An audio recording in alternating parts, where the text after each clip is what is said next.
8 นาฬิกาครับ57 นาทีแล้วลมหนาวมาแล้วโอ้ส่วนยางบ้านนกกระบาก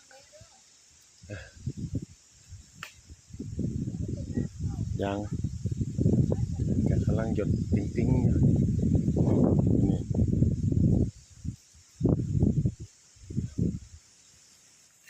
พื้นที่ที่ปลูกส้มมีต้นกล้ามา100 ต้นปลูกส้มยังบ่พอเลยตายแรงปีกไก่มันแรงหลายฮ้อนหลายยางตายไปหลายต้น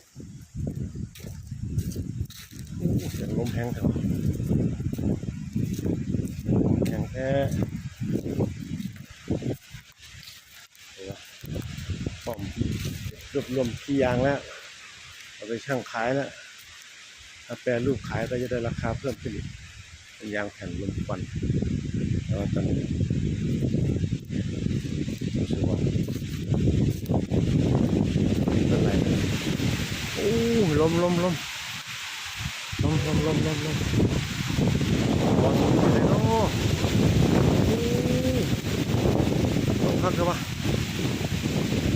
ลมหนาวโอ้ยางหักกันเนาะวันนี้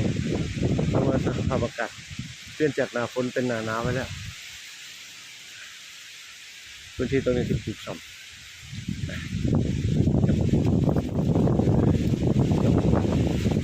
น้ำโซลาร์เซลล์